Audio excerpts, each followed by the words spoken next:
Hello friends, welcome back to 10-Minute English Stories. Today, I have a very special story for you. It is called Don't Just Save Money. Listen carefully. This story will touch your heart and teach you something important. It was a quiet Sunday afternoon. I sat on the old wooden porch with my grandfather. The sun was going down. Grandpa Henry looked at me with kind eyes and said, "Alex, you are saving so much money, but promise me one thing. Don't just save it." I smiled and answered, "Grandpa, saving is good. I want to be rich one day." He shook his head slowly and whispered, "No, my boy, that is not the real lesson." My name is Alex. I am 28 years old. I live in a small town in Ohio. I work at the local bank. Every morning I wake up early, go to work, come home and count my money. I have a big jar in my room. It is full of dollars. I never eat at restaurants. I never buy new shoes. I never go on trips. I save every single penny. I think, one day I will have enough and then I will be happy. My grandfather, Henry, is 84. He raised me after my parents passed away. He used to be a school teacher.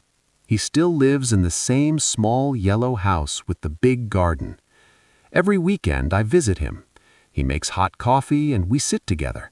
He always smiles, but lately his smile looks a little sad. One Friday evening, my girlfriend Sarah called me. "Alex, let's go to the lake this weekend. Everyone is going. It will be fun." I answered quickly, "No, Sarah, it costs $50 for gas and food. I'm saving that money." She became quiet. Then she said softly, "Alex, you only talk about saving. What about us? What about making memories?" She hung up the phone. I felt bad, but I told myself she will understand when I become rich. My friends stopped calling me too. They went to baseball games and birthday parties. I stayed home and added more money to my jar. The jar was almost full, but my heart felt empty. I started to feel lonely at night. A few days later, Grandpa called me. "Alex, come over right now. I need to show you something important." I drove to his house fast. When I arrived, he was waiting on the porch. He took my hand and said, "Come with me to the attic." The attic was dusty and full of old boxes. Grandpa opened one big wooden box. Inside were old photos, letters, and a small red notebook. He picked up a photo of a young couple smiling on a beach. "This is me and my grandma 50 years ago," he said. "We wanted to go on that trip so much, but I said, 'No, we must save the money.' We never went." He showed me another photo. It was a little boy on a bicycle. "That is your father," Grandpa said. "He asked for a new bike for his birthday. I told him, 'We cannot spend. We must save.' He never got the bike. He cried for days." Grandpa's voice became soft. "I saved and saved, Alex. I worked extra jobs. I put every dollar in the bank. I thought I was being smart. But look at me now. Your grandma is gone. Your father lives far away. I sit here alone with my bank book. All that saved money cannot bring back the smiles I missed." I felt tears in my eyes. "Grandpa, I am sorry," I said. He smiled sadly and continued, "Last month, the doctor told me I am very sick. I do not have much time left, but I have one gift for you."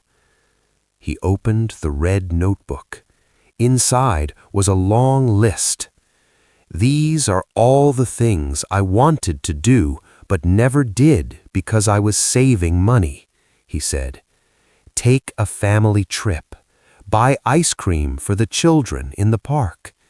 Help your friend who needs money for school.